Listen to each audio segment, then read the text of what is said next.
Mothers day సందర్భంగా అవిరా fertility హాస్పిటల్లో మే 12 నుండి 31 వరకు ఉచిత సంతాన శిబిరం. నమస్తే, నేను Keshav. Welcome to Suman TV. ఆంధ్రప్రదేశ్లో పోలింగ్ పర్వం పూర్తయింది. ఇక రిజల్ట్ కోసం అంతా వెయిటింగ్లో ఉన్నారు. అయితే నియోజకవర్గాల్లో పోలింగ్ అనంతరం జరుగుతున్నటువంటి పరిణామాలు, ఎవరు గెలుస్తారు అనేటువంటి అంశం పైన మరింత ఎక్కువ చర్చ రాజేస్తున్నటువంటి పరిస్థితి. శ్రీకాళహస్తిలో కాంగ్రెస్ పార్టీ అభ్యర్థిగా పోటీ చేసిన డాక్టర్ రాజేష్ నాయుడు మనతో ఉన్నారు. అక్కడ పరిస్థితి ఏంటి, ఏ విధంగా ఉంది, పోలింగ్ జరిగినటువంటి విధానం ఎలా ఉంది, అలానే ప్రస్తుతం ఈవీఎంలకి భద్రత కల్పిస్తున్నటువంటి వైనం ఏ విధంగా ఉంది, ఈ అంశాలపైన విశ్లేషించుద్దాం. రాజేష్ గారు నమస్కారం. నమస్కారం.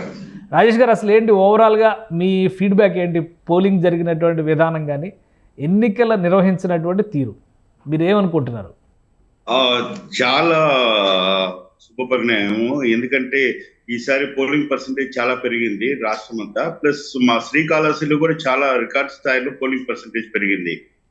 కాకపోతే నాకు ఇక్కడ ఈసీ కమిషన్ వాళ్ళకి ఒకటి ఏం చెప్పదలుచుకున్నానంటే, 1000 మెంబర్స్ పైన ఉన్న పాపులేషన్ దగ్గర కనీసం అట్లీస్ట్ 2 అన్నా పెట్టాలి. ఎందుకంటే చాలా మంది పొద్దున్న నుంచి రాత్రి వరకు పోలింగ్ స్టేషన్ లోనే ఉండాలంటే వాళ్ళు ఈ ఎండలకి ఇబ్బంది పడి నీళ్లు అవన్నీ లేకుండా అవస్థలు పడి అవి కొద్దిగా ఇదైంది.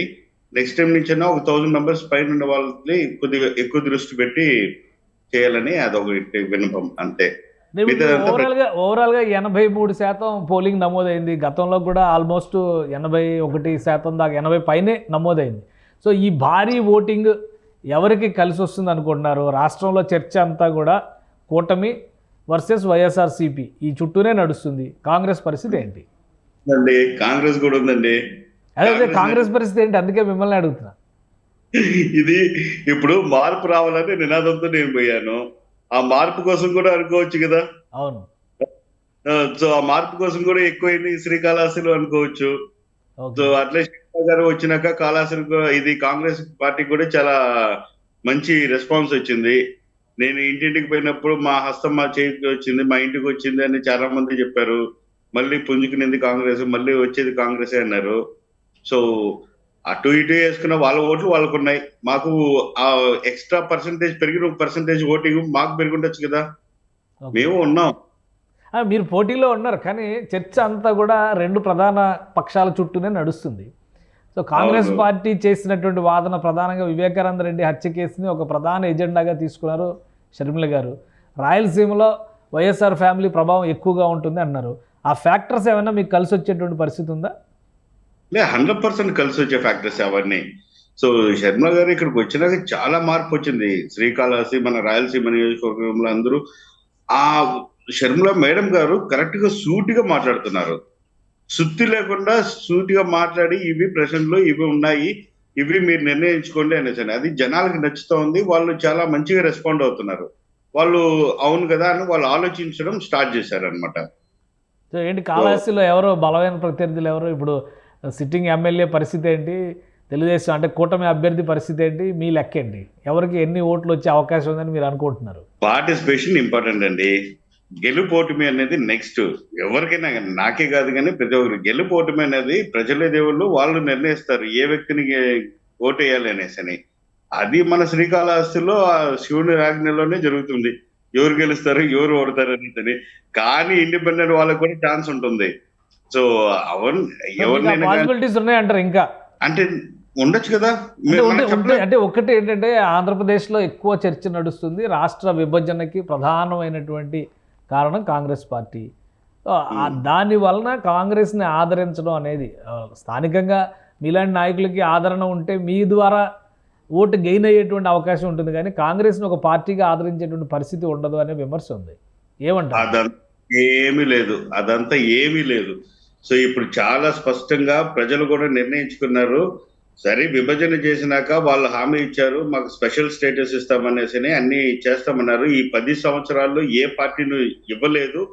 ఆ విధంగా చూసుకుంటే మన రాష్ట్రానికి మన కాంగ్రెస్ పార్టీ రావాలి, మళ్ళీ మనకి స్పెషల్ స్టేటస్ ఇవ్వాలి అనేసి ఖచ్చితంగా జనాలు కూడా నిర్ణయించుకొని ఉన్నారు. వాళ్ళు హ్యాపీగానే ఉన్నారు. వాళ్ళు ముందున్న కల్పితాలు అవి ఇవి అవన్నీ తీసి పక్కన పెట్టేశారు. లేదు, నెక్స్ట్ కాంగ్రెసే. ఓటింగ్ జరిగినటువంటి దానిపైన మీరు సంతృప్తి వ్యక్తం చేశారు. ఇప్పుడు ఈవీఎంల దగ్గర గొడవలు జరుగుతున్నాయి. పద్మావతి యూనివర్సిటీలో జరిగిన ఇన్సిడెంట్ చూసాం. 12 మంది అధికారులని ఎలక్షన్ కమిషన్ ఈరోజు బదిలీలు చేయడం, వేటు వేయడం, రకరకాల చర్యలు తీసుకుంటున్నటువంటి పరిస్థితి. ఏంటి ఈవీఎంల పైన, ఈవీఎంల భద్రత పైన కాంగ్రెస్ పార్టీ స్టాండ్? లేదు, ఇంకా మెరుగైన వాళ్ళు స్టాండ్ తీసుకోవాలి. ఈసీ వాళ్ళు వచ్చేసి ఇంకా ముందే ఆలోచించి పెట్టుకోవాలి. ముందే ఇవన్నీ గొడవలు ఆల్రెడీ మనకి తిరుపతిలో ముందే ఓటర్ల పైన ప్రభావితం అయి ఉండేది మనం చాలా సంఘటనలు చూసాం కాబట్టి అవి దృష్టిలో పెట్టుకొని వాళ్ళు ముందు జాగ్రత్తగానే అన్ని ఏర్పాటు చేసి ఉండాలి. దాంట్లో విఫలమయ్యారనేసి అని నా ఆవేదన, బాధ కూడా. దానివల్ల చాలా మంది గాయాలు పడ్డాయి, హాస్పిటల్ పాలయ్యారు.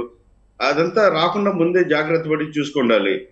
మొత్తం కాలినాక దాని తర్వాత మళ్ళీ అక్కడ పోయి చూడడం ఏంటి? ముందే వాళ్ళకి తెలుసు కదా ఇక్కడ ఈ సున్నితమైన ప్లేసులు ఇక్కడ రచ్చలు జరుగుతాయని తెలిసినప్పుడు ముందుగానే వాళ్ళు సెక్యూరిటీ మెజర్స్ తీసుకుండాలి. కానీ పోలింగ్ ఇప్పుడు కౌంటింగ్ తర్వాత కూడా చాలా సివియర్ సిచ్యుయేషన్స్ ఫేస్ చేయాల్సిన పరిస్థితి ఉంటుందని ఎన్నికల కమిషన్ ఇచ్చినటువంటి డైరెక్షన్స్లో చాలా క్లియర్గా ఉంది. ఆంధ్రప్రదేశ్లో అలాంటి వాతావరణం ఉందా? మీ నియోజకవర్గం పరిస్థితి ఏంటి ఆ విషయంలో? మా నియోజకవర్గంలో ప్రశాంతంగానే ఉంటుందండి. మేము ముందు అనుకుంటా ఉన్నారు ఇక్కడ బాగా గొడవలు జరుగుతాయి అట్లా ఇట్లా అనేసి ప్రతి విమర్శ చేసుకుంటూ వస్తున్నారు, ఇక్కడ బాగా ఇది అవుతుందని. మనం ఎప్పుడైతే రంగంలోకి దిగామో విమర్శలు ఆపినాయి, ప్రతి విమర్శ ఆగిపోయింది. ప్రశాంతంగా అందరూ ఎవరి బాధ్యతలు వాళ్ళు చేసుకొని ఎవరి ఓట్లు వాళ్ళు అడిగారు. సో హ్యాపీగానే నడిచింది. ఎవరు ఊహించినంత ఇదిగా ఏమీ జరగలేదు. అక్కడనే నా మార్పుతో స్టార్ట్ అయ్యాను నేను. ఓకే, రాష్ట్రంలో ఏంటి మీరేమనుకుంటున్నారు? ఎవరు అధికారంలోకి రావచ్చు, ఎన్ని సీట్లు రావచ్చు, మీ అంచనాలు ఏంటి? అది నేను చెప్పలేను. అంటే నేను మీకు ఒక పల్స్ ఉంటుంది కదా. ఇప్పుడు చాలా సర్వే రిపోర్ట్లు వస్తున్నాయి, ఎగ్జిట్ పోల్స్ అంటున్నారు, రకరకాల ప్రచారాలు జరుగుతున్నాయి. జగన్మోహన్ రెడ్డి గారు స్వయంగా చెప్పారు 151 ఈసారి క్రాస్ చేస్తున్నాం అనేటువంటి మాట. సో మీకు కొన్ని అంచనాలు ఉంటాయి కదా, మీ లెక్క ఏంటి? వాళ్ళు 151 అంటున్నారు, వీళ్ళు 149, 160 అంటున్నారు, వీళ్ళు 135 అంటున్నారు. 140, 135 మధ్యలో చెప్తున్నారు వీళ్ళు.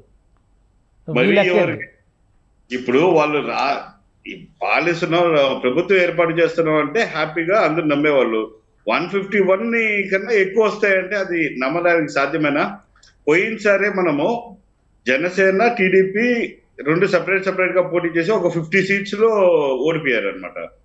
తక్కువ వచ్చింది కదా, అందుకని 151 వచ్చింది. ఈసారి కలిసి వచ్చినప్పుడు కనీసం వాళ్ళకి 50 వస్తాయి కదా, మరి 151 కన్నా ఎక్కువ ఎట్లా వస్తాయి? సీఎం గా ఉండి అట్లా చెప్పచ్చా?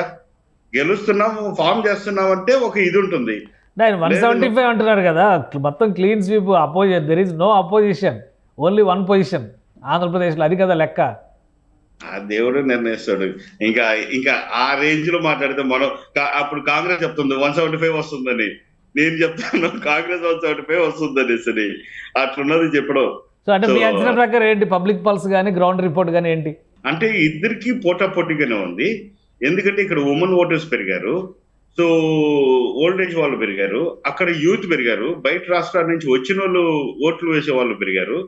సో రెండు బ్యాలెన్స్డ్ గా ఉన్నాయి. సో ఎవరికి దీంట్లో ఎడ్జ్ వస్తున్నదని మేబీ ఓన్లీ 1 to 2% లో ఎవరైనాకి ఎడ్జ్ వస్తుంది, అంతేగాని మరి గ్రాస్ అట్లా వచ్చేది మాత్రం రాదు. క్లీన్ స్వీప్ అనేది లేదంటారా? వన్ సైడ్ అది కష్టం అనిపిస్తుంది. So with 1 or 2% of vote percentage లో ఏమైనా జరగచ్చు. రైట్. షర్మిల గారి పరిస్థితి ఏంటి? కడప ఎంపీగా గెలుస్తారా? సెంట్రల్ పోతున్నారు, మన దానికి నిధులు తెస్తారు ఆంధ్ర రాష్ట్రానికి. మళ్ళీ కాంగ్రెస్ బలపడుతుంది. ఖచ్చితంగా నెక్స్ట్ టైం 175 కాంగ్రెస్ వస్తుందని నేను ఇప్పుడు చెప్తున్నా. రైట్. థ్యాంక్ యూ రాజేష్ గారు, మీ అభిప్రాయాలు తెలియజేసినందుకు. ఇది శ్రీకాళహస్తి కాంగ్రెస్ పార్టీ అభ్యర్థి రాజేష్ గారి అభిప్రాయం. గ్రౌండ్ రిపోర్ట్ పరంగా చూస్తే మొత్తంగా డిసైడింగ్ ఫ్యాక్టర్ 1 to 2% మాత్రమే తేలిపోయేటువంటి అవకాశం ఉంది. ఎవరికి కూడా వన్ సైడ్ స్వీప్ వచ్చేటువంటి పరిస్థితుల్లో. అలానే కాంగ్రెస్ పార్టీ ఊపిరి పోసుకునేటువంటి అవకాశం ఆంధ్రప్రదేశ్లో ఉంది. కడప ఎంపీగా వైఎస్ షర్మిలని చూస్తారు. రాబోయేటువంటి సంవత్సరాల్లో కాంగ్రెస్ పార్టీ మరింత బలపడుతుందని ఆశిస్తున్నారు. ఇది special discussion. Keep watching. Suman టీవీలో మీ పర్సనల్ అండ్ బిజినెస్ ప్రమోషన్స్ కోసం కింది నెంబర్కి కాంటాక్ట్ చేయండి.